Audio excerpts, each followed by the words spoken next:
She was homeless, vulnerable, fighting to survive in New York City. And this man has been with me and everybody else doing the same thing with everybody else. And I don't know how to just brush it off anymore, because it's like, what if? What if this is the person who did this to me and he's living his best life? She got HIV. Now she's fighting for answers. But what Katt Williams just exposed about the men behind this is about to shake the entire industry to its core. Now, I've had to turn down $50 million 4 times. 4 times. Just to protect my integrity and that virgin hole I was telling you about. Right, because P. Diddy be wanting to party. And you gotta tell him no. But Katt didn't just turn it down. He's about to name names. How many dudes is running around undetectable, G? Come on. In the game. Man. Because I could tell you 20 right now that I could rattle off names, and wouldn't nobody be able to sue me. 20 infected in the game, and 1 girl's suffering just exposed them all. Let's rewind. March 2022. A Brooklyn-based Instagram model named Gena Tew did something most people in her position would never do. She went public, not with shame, not with silence, but with the truth. I think it's about time I get it off my chest so that I feel better. The truth about why I've been in the hospital. Unfortunately, your girl contracted AIDS. When Gena posted that video, she didn't know she was about to become the most important witness in one of the biggest cover-ups Hollywood has ever seen. She didn't know that her diagnosis would eventually connect to some of the biggest names in rap, and she definitely didn't know that a comedian named Katt Williams would be the one brave enough to start naming them. But let's back up, because Gena's story didn't start with AIDS. It started with vulnerability. All I know is that because I was so sick to the point of death, they said I had to have it for 8 to 10 years. And in that time frame, I was living in New York City, and I was homeless. I did get essayed a couple times, not something I'd like to talk about. Homeless, assaulted, vulnerable. This is the backdrop that matters, because according to everything that's come out about Diddy's freak-off parties and the men who participated in them, New York was ground zero. It was where the exploitation happened, where protection went out the window, where predatory men used money, power, and celebrity to access desperate women like Gena. And here's where it gets dark. Gena didn't just catch HIV. The virus had been ravaging her body for nearly a decade before she even knew she had it. Think about that timeline. At her worst, her weight had gone down to 65 pounds, muscle atrophy had weakened her legs, and she had lost sight in one of her eyes. 65 pounds, blind in one eye, muscles so destroyed she couldn't stand. And the men who did this to her, still walking free, still performing, still collecting checks. This is what enraged people. This is what made Katt Williams decide to go on record. Here's the thing about predators in power. They rarely act alone. They operate inside systems, networks, circles where everyone protects everyone else because they're all complicit. That's exactly what Diddy's freak-off parties represented. I mean, he actually caught HIV, having a lot of women. Oh yeah, let's just go down the rabbit hole of all of his sins. I'm just saying. Jaguar Wright didn't just suggest Diddy had HIV. She opened the door to something much bigger. She suggested there was a pattern, an epidemic actually, spreading through the industry like the freak-offs themselves. And when pressed about who else might be infected, she made a statement that changed everything. How many dudes is running around undetectable, G? Come on. In the game.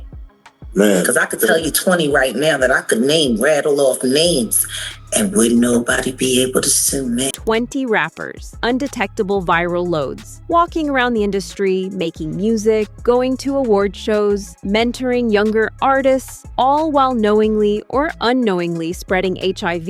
And Gena Tew, she was just one girl who got caught in the crossfire. Now, at the center of all this chaos stands one figure who's been consistent in his condemnation, Katt Williams. Katt didn't get famous by staying quiet, but what he revealed about his own interactions with Diddy adds a completely different dimension to the story. Because Katt was offered a choice that, in hindsight, probably saved his life. Now, I've had to turn down $50 million 4 times. 4 times. just to protect my integrity and that virgin hole I was telling you about.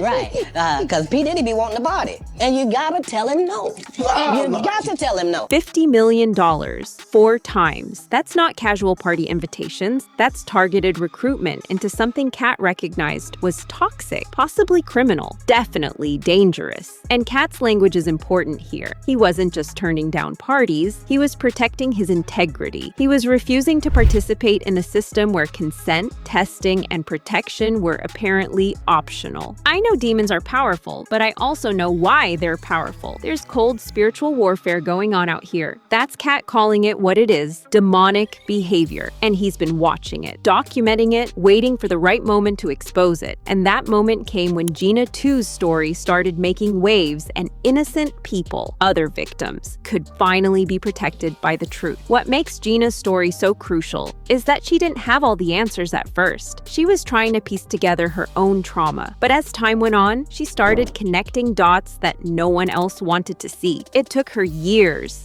of suffering, years of weight loss and blindness and hospital beds and recovery. But eventually, Gena came forward with a description of who might have infected her. And when she did, the internet went into overdrive. So today, I got a message about an interview that I should watch. And this interview happened to include a celebrity man that I was sexually with for a few years, and I actually had feelings for this person. And let's just say this interview put a very bad light on this person. And I've dealt with cops over this person due to sex conduct stuff that I thought was no big deal, so I brushed it off. But the fact that it's coming back to my face and they're telling me stuff about STDs and all this mess, and this man has been with me and everybody else doing the same thing with everybody else. This is the moment everything changed. Gena wasn't just naming someone theoretically, she was describing a pattern of behavior. A celebrity who had been with her, who had been with others, who was publicly discussing STDs in interviews like he had nothing to hide, like he was untouchable. The description fit multiple people, but one name kept coming up above all others. I don't know how to just brush it off anymore, because it's like, what if? You know, what if this is the person who did this to me and he's living his best life? But hey, you can't have assumptions because it just makes an ass out of you and me. That's what they say. I'll never know. I'll never know, right? But I just don't like seeing stuff like that. I wake up and it ruins my whole day because I'm like, I don't think about this stuff for that reason, because I don't want to even, I can't do anything about it. I have it now. I'm half blind from it. I'm dealing with it. That last line, I'm half blind from it. I'm dealing with it while he's living his best life. Do you understand the injustice? Do you feel the weight of that? For years, the rumors about Diddy having HIV circulated quietly. Industry whispers, gossip, things people said in private but wouldn't confirm publicly. The theory seemed far-fetched when Diddy was out partying, traveling, looking healthy. You could dismiss it, but then he went to prison, and suddenly you couldn't dismiss anything anymore. Whether he was shutting down red carpets or just strutting through the city like he owned it, instead he looked smaller, older, tired, like life had taken a real swing at him. The transformation was undeniable. Courtroom sketches went viral. People zoomed in on his face, his hollow cheeks, his eyes, the complete absence of the energy that used to define him. And suddenly, the rumors didn't seem like gossip anymore. They seemed like diagnosis.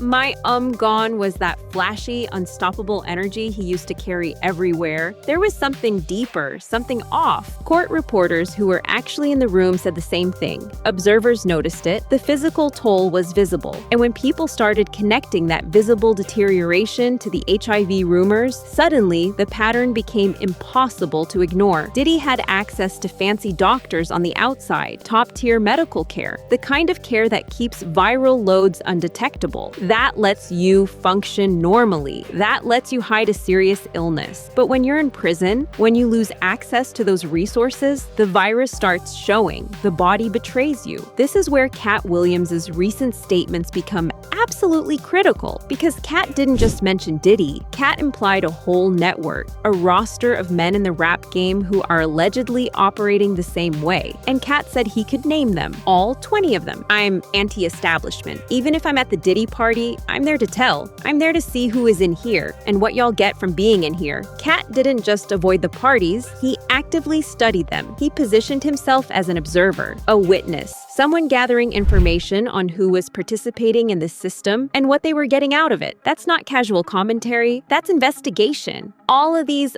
big dick deviants is all catching hell in 2024. It's up for all of them. It don't matter if you Diddy or whoever you is. All lies will be exposed. That's all. Katt is saying that 2024 is the year of reckoning. Not just for Diddy, for all of them. Everyone who participated in this system. Everyone who knowingly or unknowingly spread infections while protecting their public image. While everyone was focused on Gena Tew, there was another angle that emerged, another victim, a man, someone who allegedly attended one of Diddy's after parties and left with HIV. This matters because it proves the indiscriminate nature of what was happening. It wasn't about targeting women, it was about predation, period. About access to vulnerable people, regardless of gender. He said he was a music industry intern in late 2014 who was taken to an after party in Valverde hosted by Diddy. He claims the event had all kinds of substances and alcohol. After having 2 to 3 drinks, he began to feel off, blacked out, and his next memory was of being sodomized by an unknown person whom he believes to be Diddy. His initial STD tests came back negative, but months later, he was told he had contracted HIV. This isn't a he said she said situation about consensual encounters. This is an assault allegation connected directly to HIV transmission. This is criminal. And if Diddy did this to one person, how many others are there? The HIV narrative doesn't stop with Diddy and Gena. It spirals outward like a web of infection and silence. Usher came up multiple times in these allegations. Early reports from leaked publisher emails suggested that Diddy had given Usher an STD when Usher was young and living with him. And then years later, Usher got sued by a woman who claimed he gave her herpes. A woman who said she discovered through Google that Usher had reportedly caught STDs from Diddy. According to her, she started having symptoms, did a little Googling, and that's when she saw reports about him catching STDs from Diddy. So she decided to get tested, and guess what? It came out positive. This is the domino effect. This is how predatory behavior compounds. One person infects another. That person infects someone else. And suddenly, you have a chain of transmission that spans years and includes multiple victims who may never even know the source of their infection. What makes this entire situation so monstrous is the infrastructure behind it. Diddy didn't just have parties. He had organized events, recruited people, allegedly paid people like Katt Williams massive amounts of money to participate or to stay quiet. The freak-offs weren't spontaneous.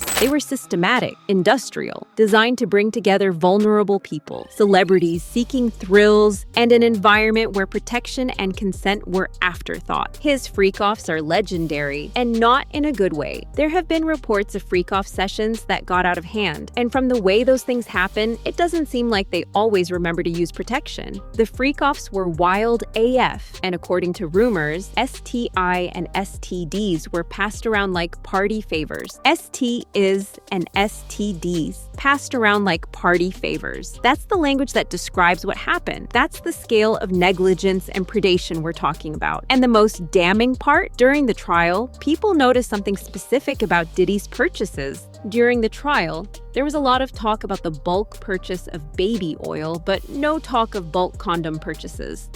Think about what that implies. Massive quantities of lubricant, zero evidence of protection. This wasn't accidental. This was a choice. Cassie's allegations about the freak-offs and her own health issues added another layer to this. She wasn't just speaking about abuse and coercion. She was speaking about STI exposure, about being put in situations where her health was threatened, and when Cassie spoke, it validated every other accusation that came after. And what made folks side-eye Diddy even more is everything everything Cassie has said about those parties. She claims she ended up dealing with STI during that time, and people have also pointed out how much talk there was about baby oil, but barely any talk about protection being used. Cassie's experience proved that Gena's experience wasn't isolated, that Usher's exposure wasn't random, that the John Doe intern wasn't the only one. This was a pattern, a system, a culture of predation within predation. Now we come to the question everyone wants answered. Who else is on that list?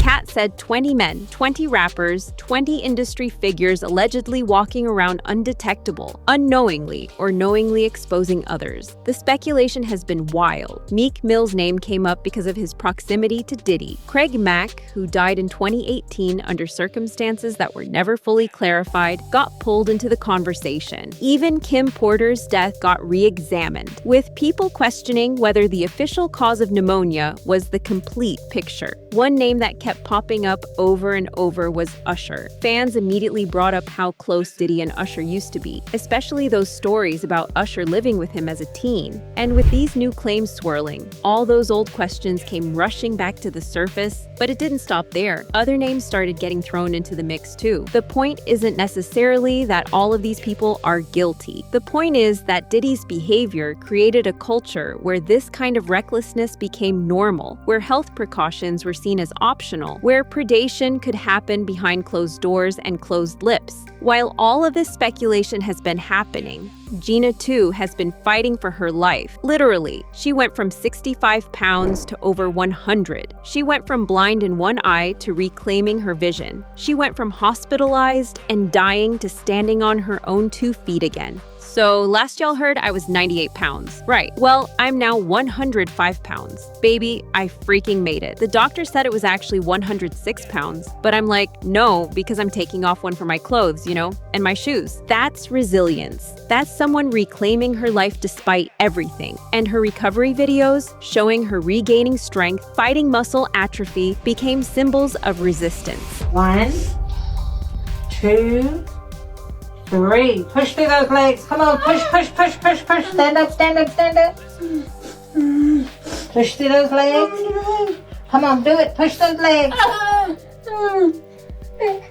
Every rep, every bit of recovered weight, every moment of renewed strength. That's Gena refusing to let this break her completely. That's her fighting back. And the fact that she's doing this while watching the men who allegedly destroyed her health continue their careers, that's the injustice that should make every person watching this angry. So why did Katt choose this moment to go on record about all of this? Part of it is that Diddy's in prison now. Part of it is that the culture is finally ready to hear it. But part of it is that Katt Williams has always been about speaking truth to power, regardless of the consequences. 'Cause Diddy be wanting to party, and you got to tell him no. You got to tell him no. I did. Katt said no, not once, 4 times. And he's asking everyone else, why didn't you? Why did it take so long? Why is it still controversial to call out predatory behavior in the industry? There's one more piece of this puzzle that matters: the celebrities that Gena identified, without naming them publicly. She described someone from New York, someone in the industry, someone who she had feelings for, someone who had been with her and with everybody else, someone whose comments and interviews about STDs triggered her suspicion. The description is specific enough that people immediately thought of Diddy, but Gena herself has been cautious about making a direct accusation without legal backing. She's been smart about it. She's been strategic. She said she didn't want to publicly name him without solid proof and was pursuing the matter legally, but this comment still led to people digging to find celebrities who fit the description. That legal pursuit is ongoing. And when it reaches a verdict, it could change everything about how we understand this case and this industry. One recurring theme throughout all of this is how these men lied about their health status. They told partners they were clean. They boasted about getting tested as much as a porn star. They made grand claims about their health while allegedly knowingly or unknowingly spreading infections. He kept saying, I get get tested as much as a porn star. Yeah, so if you get tested as much as a porn star, I'm assuming you're clean, would have preferred to use a but. Of course, his constant thing was, I'm clean, I get tested a lot. This is the language of a predator. This is how you manipulate someone into unsafe situations. You make claims about your health, you create false confidence, and then you expose them to something that changes their life forever. And according to Gena, she's not the only one who heard this exact line. And according to her, another girl reached out and said, yeah, one of the things that he would always tell me is how he gets tested as much as a porn star in order for us to not use condom. He said the exact same thing to multiple women. This is calculated. This is serial predatory behavior. This is someone with a script, a playbook, a method of operation. The final question that matters. Why is Katt Williams the one telling this story? Part of it is courage. Part of it is that Katt has built a brand around truth-telling, even when it costs him. Part of it is that Katt was specifically targeted by Diddy and therefore has both knowledge and motivation to expose him. But there's something else. Katt's been watching the industry for decades. He's seen cycles of abuse. He's seen powerful men protected by silence. And he's reached a point where he's decided the silence has to end. I'm anti-establishment. Even if I'm at the Diddy party, I'm there to tell. I'm there to see who is in here and what y'all get from being in here. That's not the statement of someone passively watching. That's the statement of someone actively documenting, someone gathering evidence, someone preparing to testify. And now he has. And the implications are massive. Katt said this was the year of reckoning, 2024, the year all the lies get exposed. We've already seen the downfall of Diddy. We've already seen the courtroom appearances and the physical deterioration and the legal consequences building. But according to Katt, Diddy is just the beginning. 20 more men to go. All of these big dick deviants is all catching hell in 2024. It's up for all of them. It don't matter if you Diddy or whoever you is. TG Jakes, any of them. All lies will be exposed. That's all. Every single lie. That's the promise. That's the threat. That's the message Katt is sending to anyone who participated in the system. Your time is running out. So what does all of this mean for Gena Tew? It means her suffering is being validated. It means people are finally listening. It means the person or people who did this to her are facing scrutiny and potential consequences. It means she's not crazy for making the connections she made. She's not paranoid for suspecting someone. She's not ungrateful for refusing to move on. But if you did this to me and you've been fronting to me about, it's a lot. It's a lot, y'all. I don't know what to do, but I'm not gonna say too much. I'm just gonna let it go. It's just too much that I've been seeing and I'm hearing is giving me, you did this to me. But I can't assume.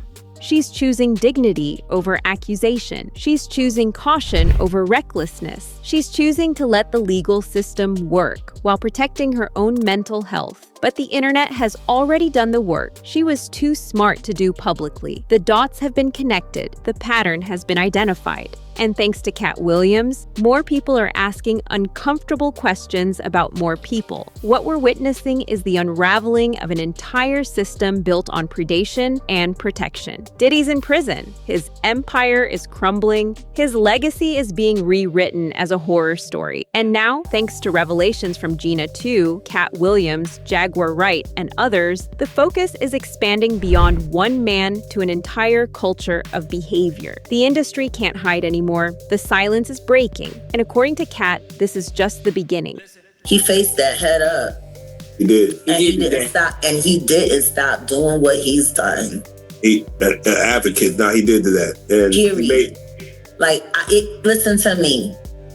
He faced that. Faced it, didn't stop, kept going. That's the pattern. That's what Katt and others are saying has to end. For Gena Tew, a girl who was homeless, vulnerable, assaulted, and infected, this reckoning might finally mean justice, or at least acknowledgement, or at the very least, a warning to other predators that the free pass is over. As for Katt Williams and the others who are now willing to speak, they're betting that 2024 is the year the truth finally wins. And if they're right, then everyone who participated in this system, everyone who stayed silent, everyone who prioritized prioritized power over people, their time is up. Gena Tew is still here, still fighting, still surviving, and now, finally, people are listening. The question isn't what Katt will say next. The question is, who's going to be brave enough to listen, and what are they going to do about it? Drop your thoughts in the comments. Share this video. Let people know that silence is complicity. The truth is coming.